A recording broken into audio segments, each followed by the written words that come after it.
Okay, so in today's webinar, Alan Pelz-Sharpe and I are talking on this idea of zombie quadrants. Yeah, so what we mean by that is automated quadrants, the process by which analyst research has shifted over the decades from being a connoisseurial activity, like identifying a real painting from a fake painting, or working out exactly what is happening with a particular kind of wine. I've got a pop-up that is preventing me from sharing my screen. Sorry about that. The notion of the zombie quadrant, of course, it's a little bit unfair. But what we're trying to suggest is that there's a process by which analysts kind of lose control of the way in which quadrants and waves and other tools are moving. And what I want to explain is why, although this experience that we're having now, the rise of purely algorithmic placement, is something relatively new, it's actually a continuation of a number of themes that we've seen in analyst research for some time. And I want to try to quickly outline my view of where these trends have come from. In some ways, trends which are decades old. And then I'm going to kind of open up to Alan and ask him to give his opinion on what's going on in the industry. I should say that both Alan and I have been in the industry since the 90s. So he and I were actually colleagues at Ovum back in the days of the .com boom. And over the last 20 years, I think both of us have seen a lot of change in the analyst industry.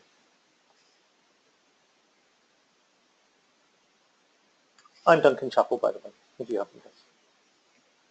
So I want to start off by giving some context, and really in quite a theoretical way.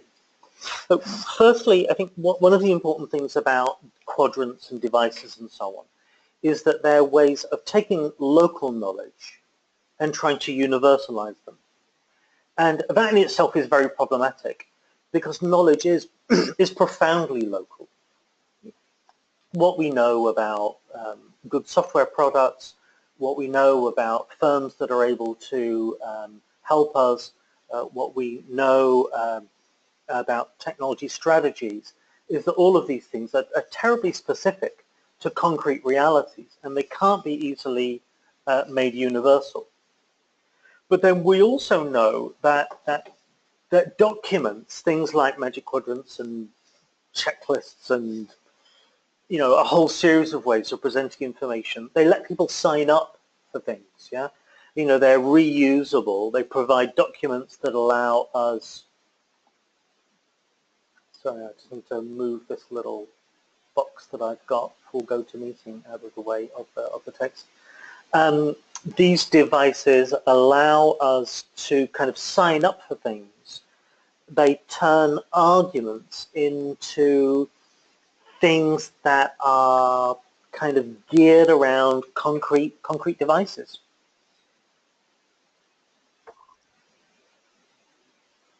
And we also know that these tools are part of the rise of evaluation culture. So from TripAdvisor to Consumer Reports, from university rankings to rankings of beef burgers, we've got a remarkable shift in culture, partly over the last 50 years, but really dramatically over the last 10 years, where almost everything now, almost everything is being presented in ways that make it easier to compare things. And sometimes we're developing mechanisms which allow us to compare things which really are so different that it's very hard to compare them, but still we do them. And lastly, I want to pick up on ideas about what the reviewing process is. I think it's very important that that there are these ideas of connoisseurial reviews, where we have somebody who, has got a particular fine taste, kind of really knows what is special, about this thing into procedural reviews, where someone who's got a checklist and has an idea about what they need to do to measure something,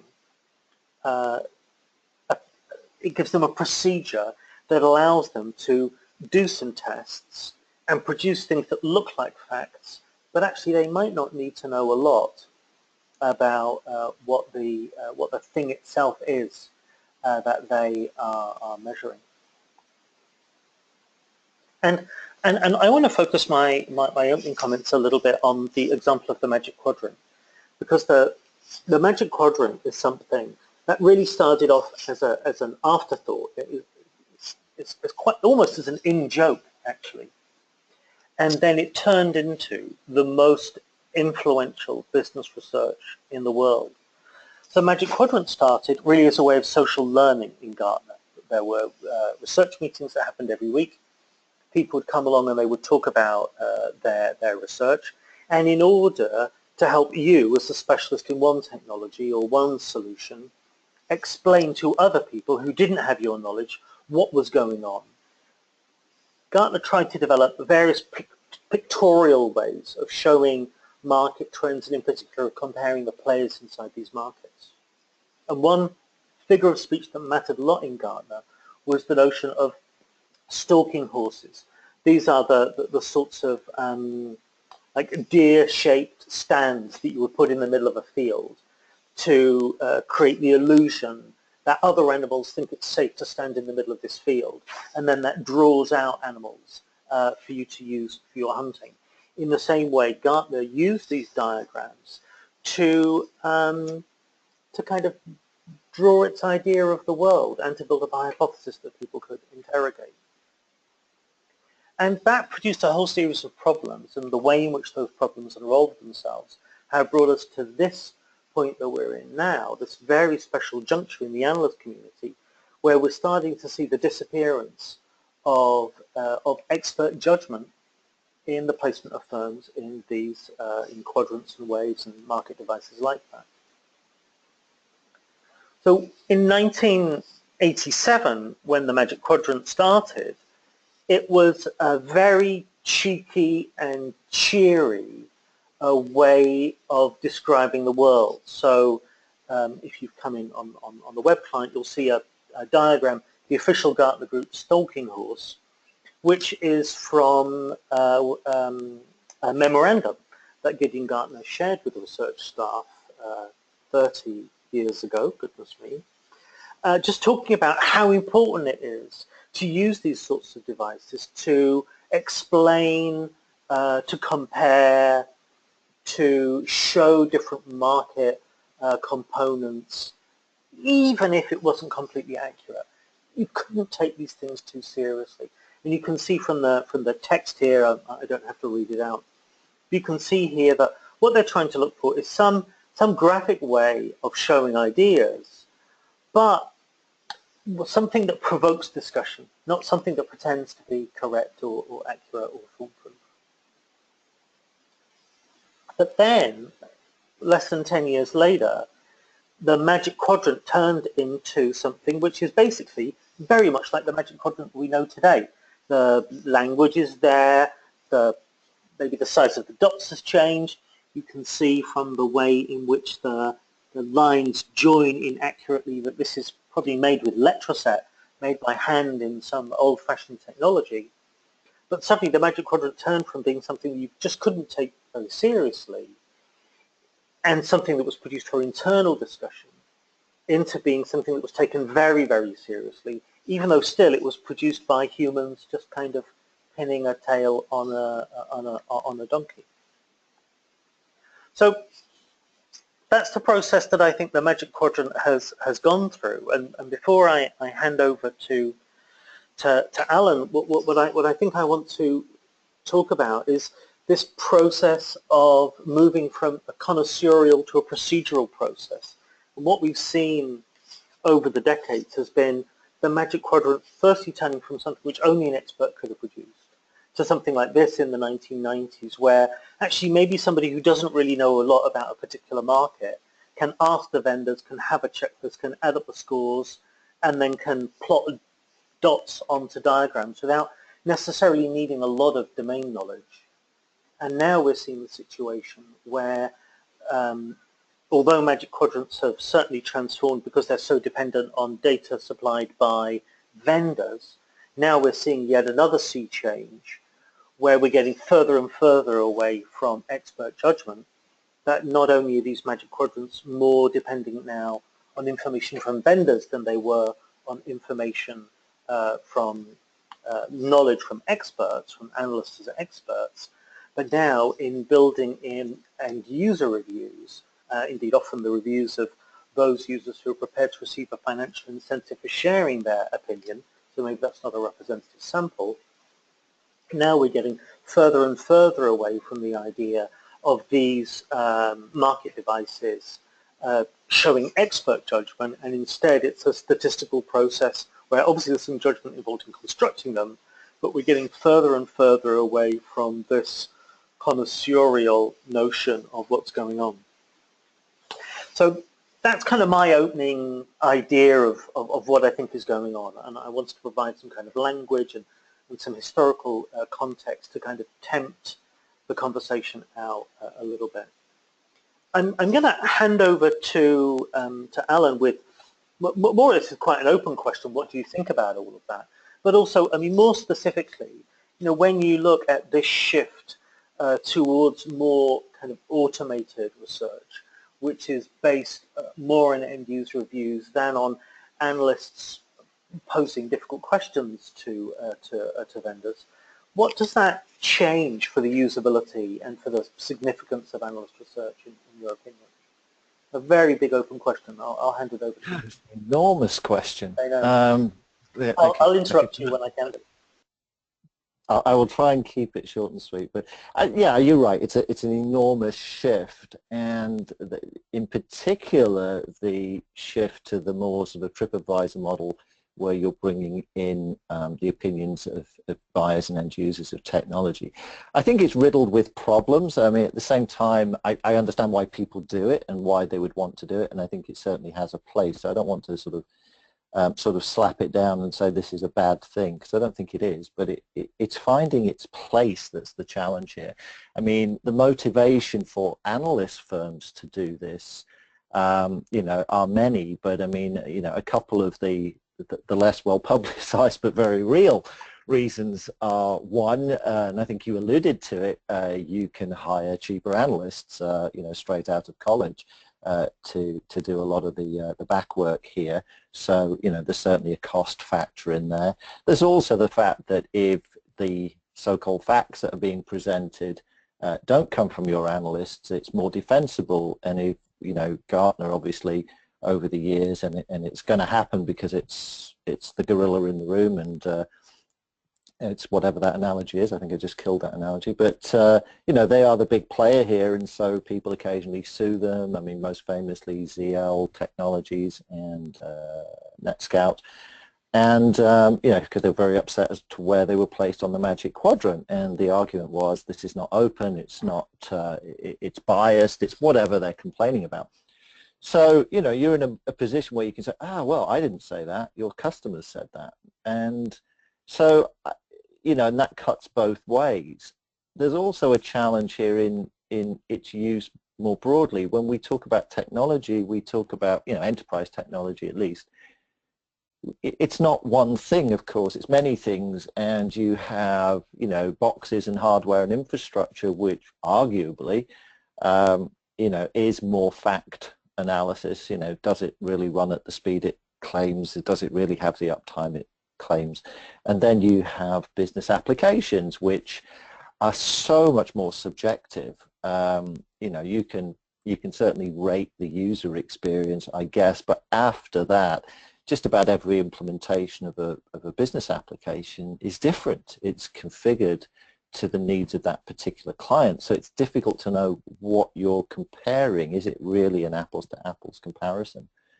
So maybe I'll pause at that, but I think it does raise a lot of questions, and you know, obviously as an old timer like me, it does make you a little bit worried for the loss of of true experts, people who have really spent their career looking at a particular area of the industry and have huge value.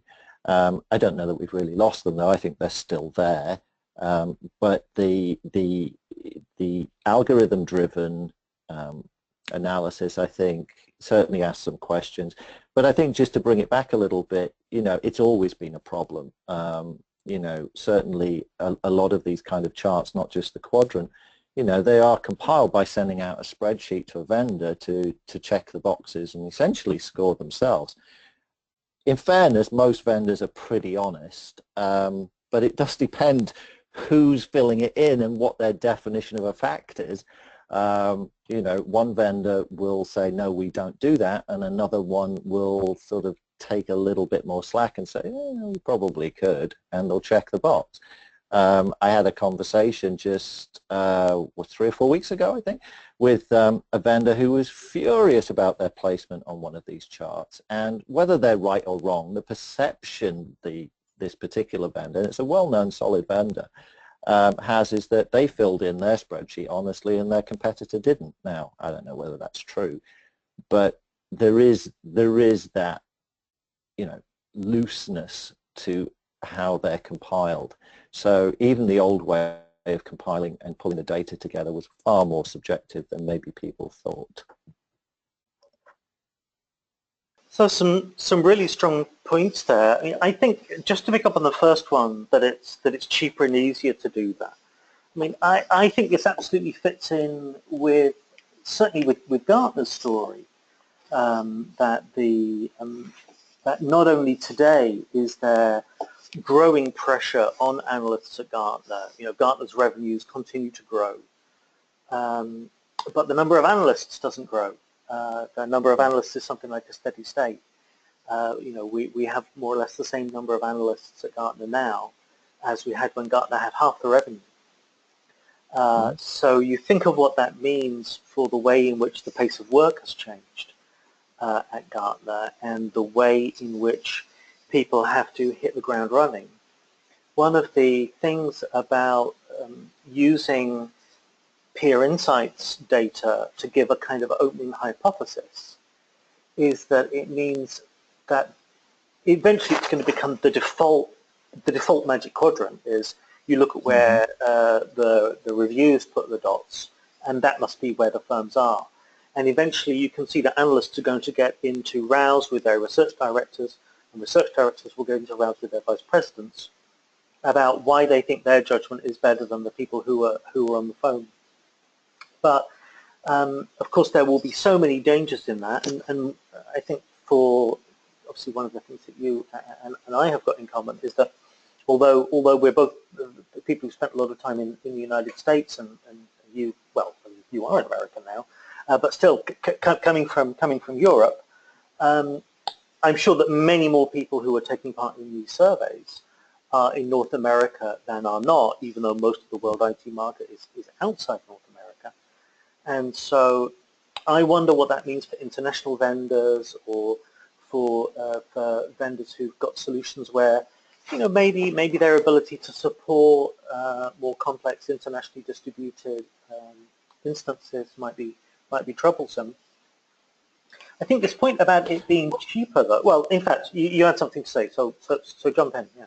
No, I was just going to say. I think that's a very interesting point. The analyst industry is absolutely dominated by the US, and having been an analyst both in the UK and, as you say now, a resident here in the US for many years, but I've seen it from both sides, and it is a challenge, and you're quite right, most of the data is American data.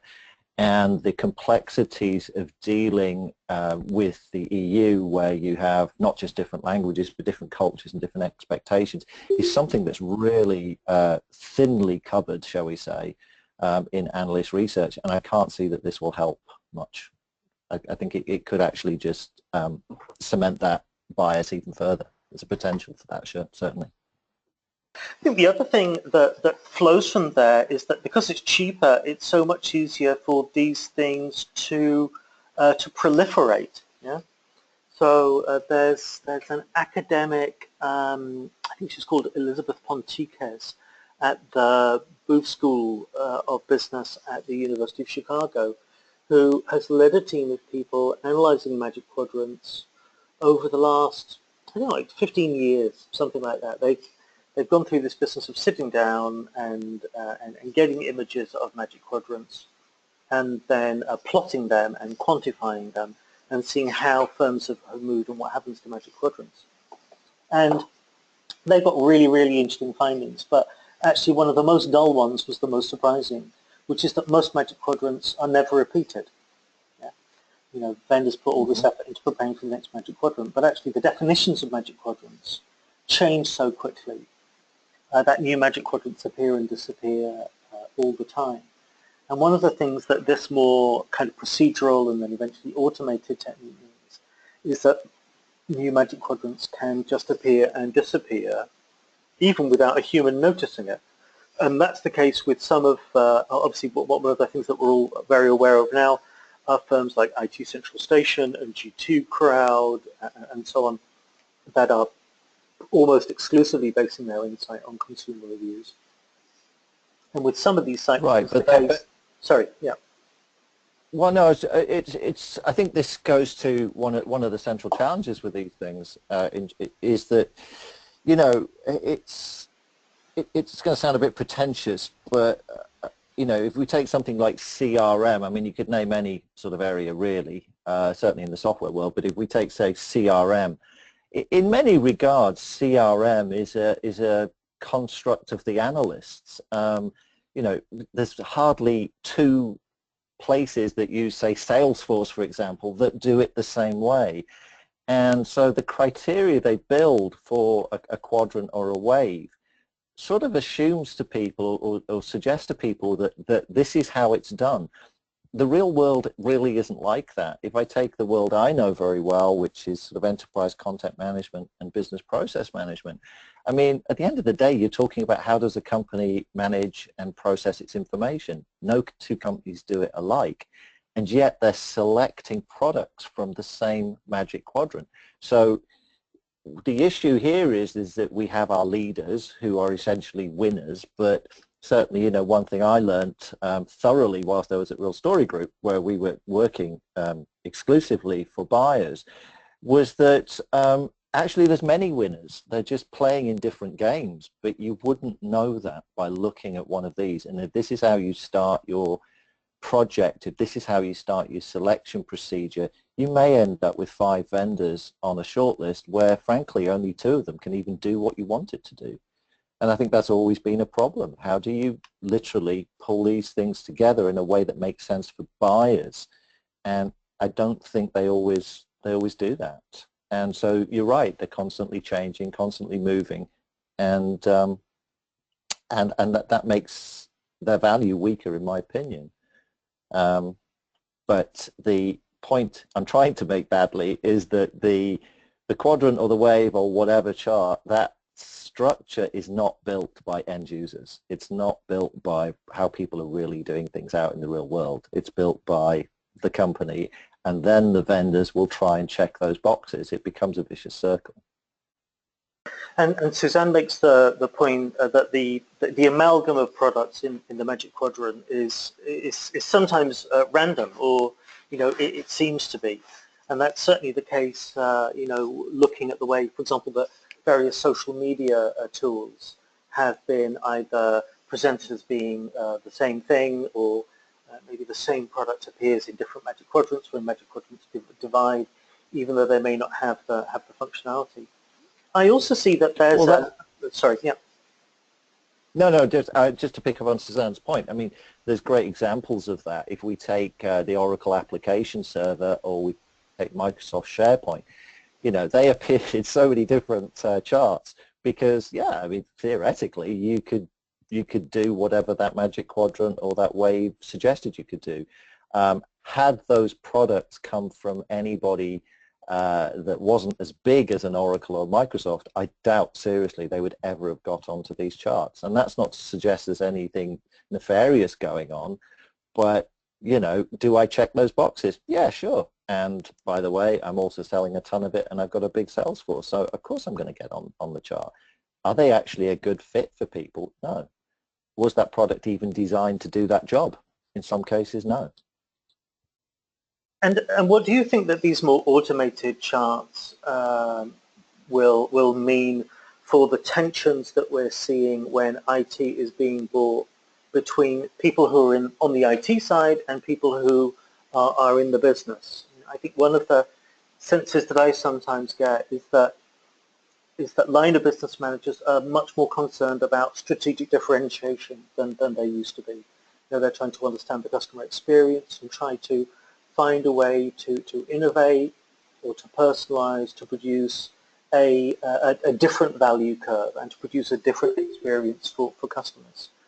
Whereas on the IT side, IT is under increasing pressure in every industry to deliver greater transactional volumes for less money, and that means that they are actually very grateful to see these more commodified, off-the-shelf, accelerated ways of looking at products so that they can have products that they don't have to customize and that maybe aren't going to be uniquely suited to particular strategic configurations, but are going to be industry standard and will help them to find work elsewhere because everyone's using these tools. And I wonder, what does that do for tensions in the decision-making process and for how well organizations can select and manage their IT? Yeah, that's a tough one, and it's maybe even a topic for another day, in as much as the role of the business buyer, the business influencer, whatever, has obviously increased dramatically over the last 20 years. They have much more say now in the products which are selected, and in some cases they simply are the buyer. You know, certainly if it's a cloud-based subscription, they may not involve IT at all.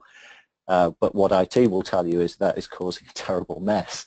You know, silos of information, unintegrated information, information outside of compliance, etc. So that's an ongoing issue. But equally, IT can often be to blame for the reasons you put well. I mean, they're under pressure. I mean, you take the storage industry, you know, which is one of the biggest chunks of IT, biggest areas of spend. You know, yeah, they own big chunks of the budget, but at the same time, the growth of data and information is outstripping their budget growth each year. So they're always looking for something cheaper. That something cheaper, though, and it isn't always the long-term best bet. So, I mean, what this is alluding to is that, you know, these decisions are very complicated, and although it's obviously self-serving for myself, it's disappointing that so many enterprises don't bring in expert help and they just try and do it themselves based on some of this information, because, you know, it's way more complicated than I think these things suggest. That's not very well put, I know, but if we take cloud storage, for example, go back a couple of years, and if you said to somebody cloud storage is actually quite expensive, they would laugh in your face. People are now discovering cloud storage is really quite expensive. You know, it's always the new silver bullet, right? It's always the new, you know, magical thing which is going to come and fix everything. As of today, that hasn't really happened. And I think buyers, whether it be on the business side or the IT side, have a more difficult job today than they had probably 20 years ago. There were fewer things to select from, and none of them were very good. Today, they have a plethora of options, but which one is the right one for them, I don't believe they're going to get that information by picking the top 5 out of the, you know, the Magic Quadrant. I think it's also interesting to pick up on this idea of the way in which blame and risk can be shifted by analysts onto end users in this growing trend towards automation. I'm always reminded of I think one of the best lines in Analyst Relations, actually from Richard Stinnam, who was a Gartner vice president, produced Magic Quadrants. But one of the pieces of advice that he gives Analyst Relations people is, he says that the goal of Analyst Relations is to deflect responsibility onto the business for analyst relationships. You know, that the goal is simply for Analyst Relations to not be an obstacle to building those relationships, so that the only obstacles that are left are in the hands of the business. And now somehow this allows the business also, in a way, to give up responsibility for what happens, for the outcomes in research, because it allows not just the analysts to shift blame onto end users, but it allows people in the business, people in marketing, people in communications, to also shift blame onto the users. Well, that's true, and I mean, being an analyst, that's part of, but part of the toughest thing of being an analyst, maybe the toughest thing being an analyst, is taking criticism. I hate criticism. I'm a human being. I absolutely loathe being criticized. Yeah, it's part of the job, and certainly, you know, whether it was my time at Ovum when, you know, the CEO of a large firm was calling the managing director to make sure that I never worked in the industry again, or whether it was, you know, RSG where we were regularly in battles with vendors. It's really tough. Everybody's trying to push the blame. And at the end of the day, this is why I have a concern about these things. You know, if you're a good seasoned analyst, you actually know your stuff. That's a good starting point, but a good seasoned analyst also has a very strong network where they can go out and validate that they didn't just make this up. It's not just some idea they had this morning. And you're in a position to, I hope, defend what you write, what you publish. Whereas when we're at a position where we say, well, sorry, that's what your customers said, that's the boxes they checked, I don't know that that really does a great service for anybody. There's a guy, there's a professor at Copenhagen Business School, a guy called Martin Kornberger, who's developing a hypothesis about corporate strategy. And he says basically that there are two big approaches towards corporate strategy. One is to look at your internal competencies, and the other is to look at the external environment. But actually, what's increasingly important in strategy is to win over reviewers who are evaluating you, and that could be ratings agencies evaluating your stocks, or it could be winning over the people who are reviewing your hotel on TripAdvisor. And I think there's a kind of danger that comes from that, which is firstly, it's not the reality of these solutions which are being compared, but their reviews. And then that kind of weaponizes the generation of reviews.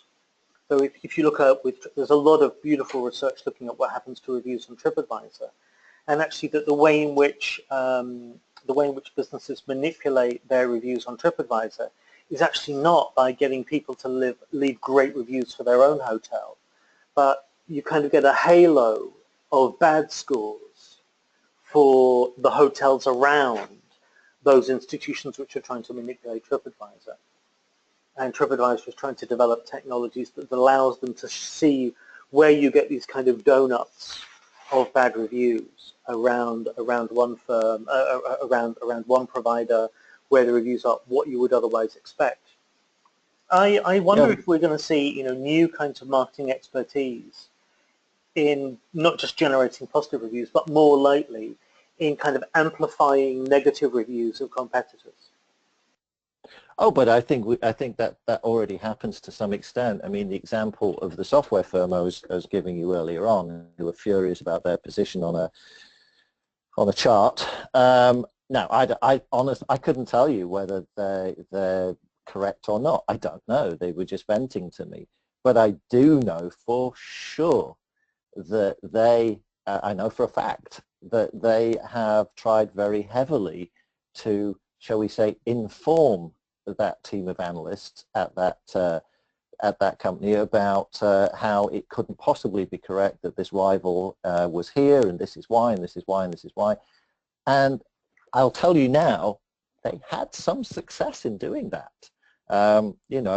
This was all argument happened before the thing was actually published, and indeed the rival didn't get quite the positioning they were expecting.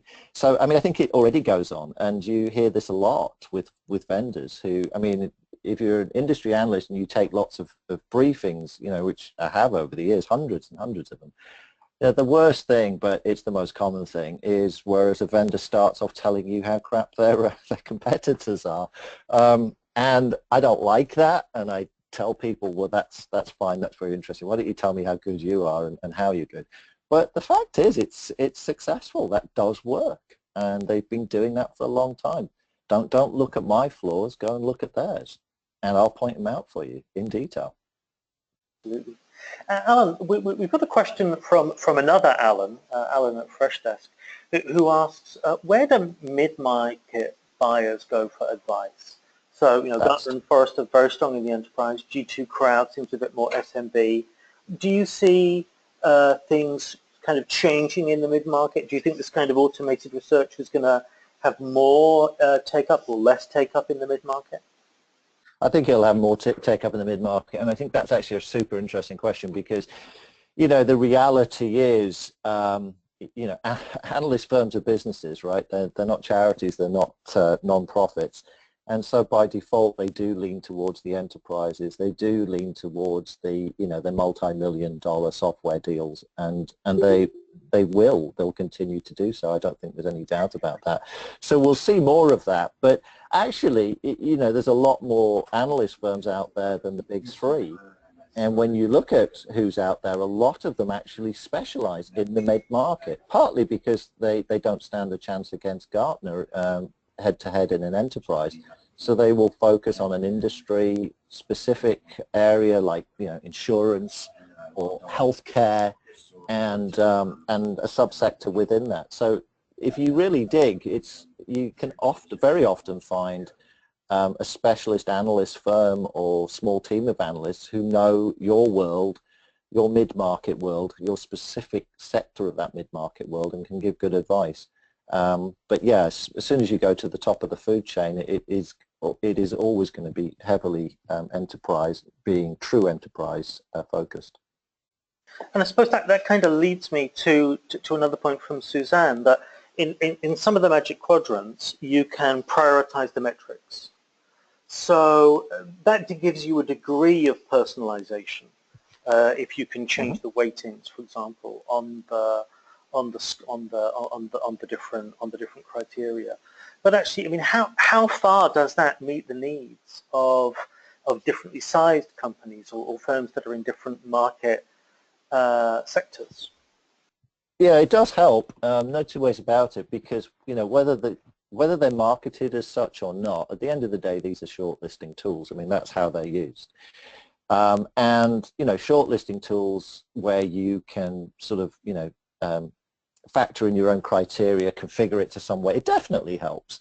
I think the elements which are often not included there, though, that you need to do your research about, particularly when you're a mid-sized company, is the vendor itself, right? So maybe the product's great, maybe the product's a perfect fit for you, but is the vendor a perfect fit for you?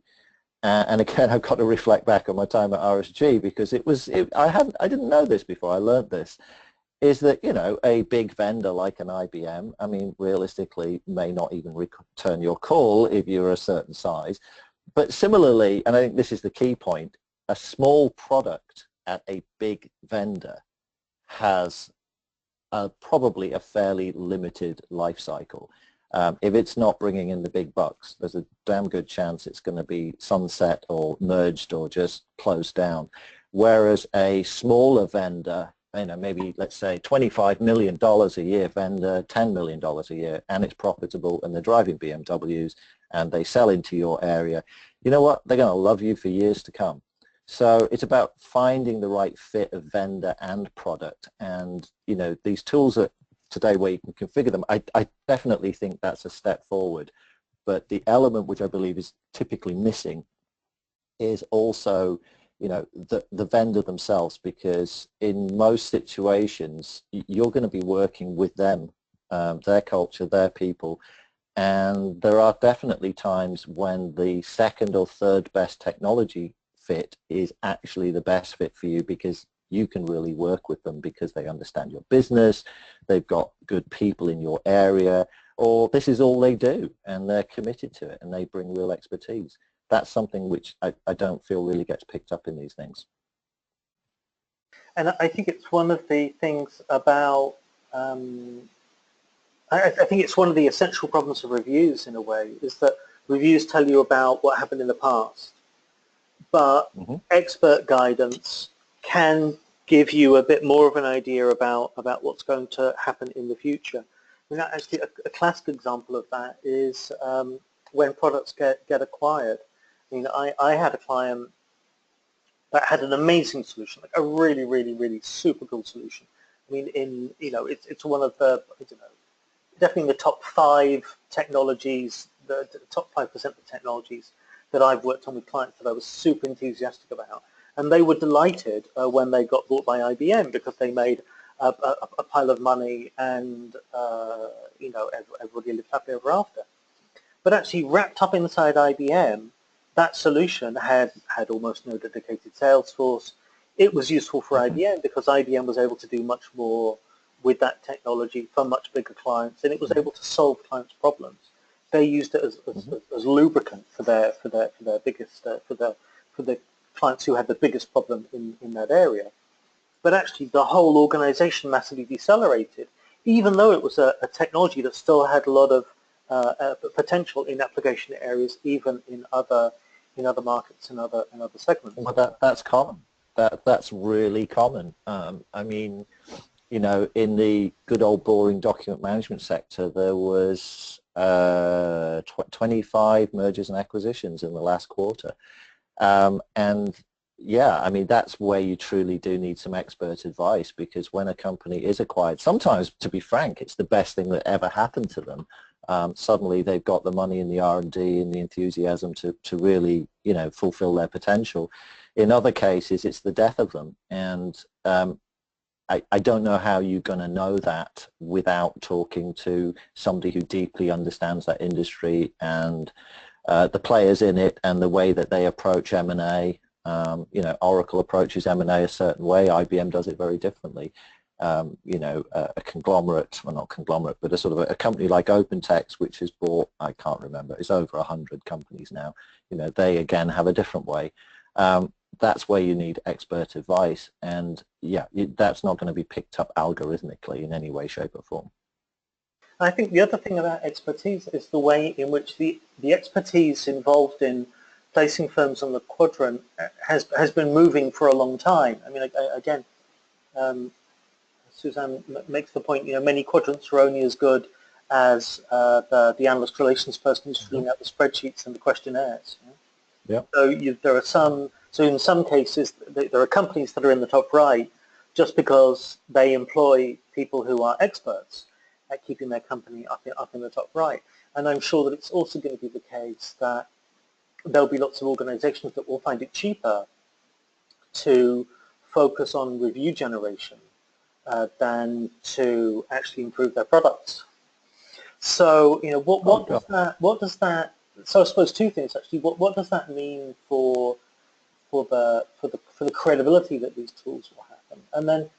And then secondly, I think one of the problems that you pointed to is almost an existential problem of these kinds of devices, that they try to make things commensurate. They try to make comparable things were actually very different. And absolutely, a laptop could very easily weigh as much as a brick. And if you build a quadrant about their rectangularness and their weight, then they might seem very, very similar, but actually they're completely different, even though they're easily comparable.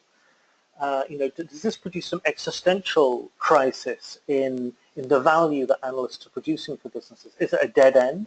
Earlier on, you spoke of. Okay, I'm just giving you too many questions now. No, I don't. It's not a dead end. And as for existential crises, I think anybody who's been an analyst for more than a couple of years has suffered a couple of those. I mean, the fact is, the industry analyst world. I mean, we're talking here about algorithmically driven charts essentially.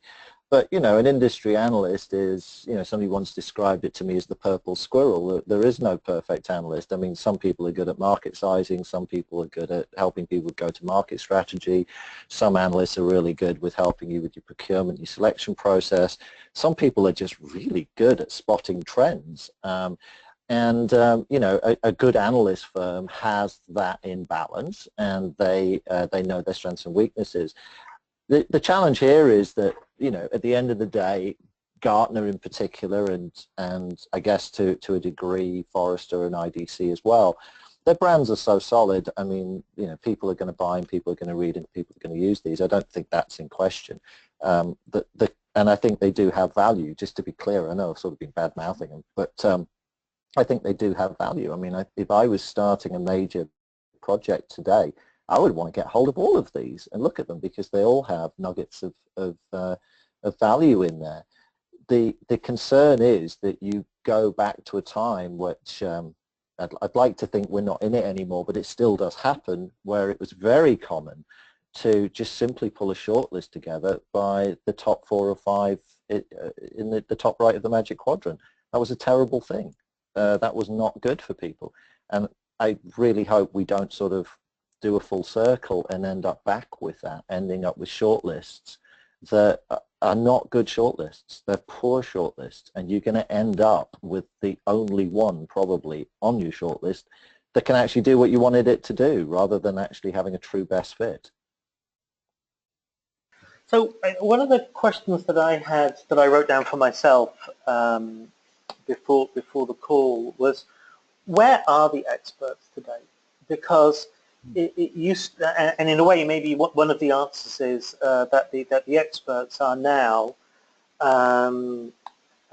experts in generating reviews, or they're experts in filling out spreadsheets. But what I mean is this: I had the discussion with one of the guys who's involved in the production of these algorithmic tools. Yeah? And he's somebody with a lot of really deep expertise, really deep expertise, domain expertise in the market for which he's helping to construct this tool. But that expertise, it seems to me, has no impact at all in the results.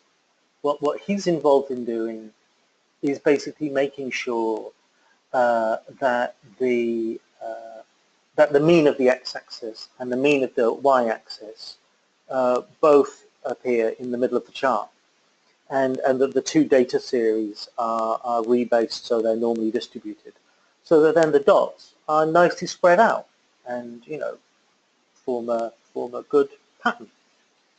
And in the Magic Quadrant, I mean, there's some logic actually in the charting tool that automatically kind of respaces the dots and moves the dots. But you can imagine the situation now where it would be very easy to have a leading analyst firm that was producing these Magic Quadrants without any domain expertise, beyond expertise in the construction of these diagrams. And then you could still have a consulting business that's totally independent from the generation of the research, the way that Gartner already does have, actually. So where does that mean? I mean, does that mean expertise is over, or does it mean that now expertise is distributed? We don't need connoisseurs anymore. The need for connoisseurs is totally displaced.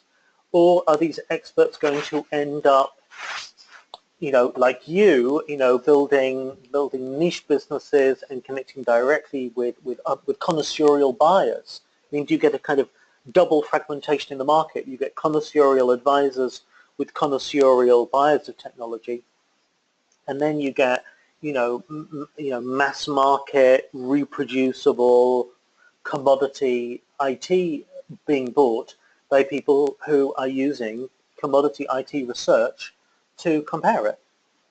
Yeah, I think you end up with those 2 things, but there's a third element there. So the 2 things being, absolutely, you know, regardless of what I'm doing, you can just look across the analyst spectrum and see, you know, more and more firms which are more and more specialized. Yeah, I mean, you know, my specialization is regulated industries information management, and it even gets a bit more niche than that. Well, don't bother with, you know, with the details now, but the fact is, you know, generic analysis, yeah, okay, well that's in the hands of the big firms.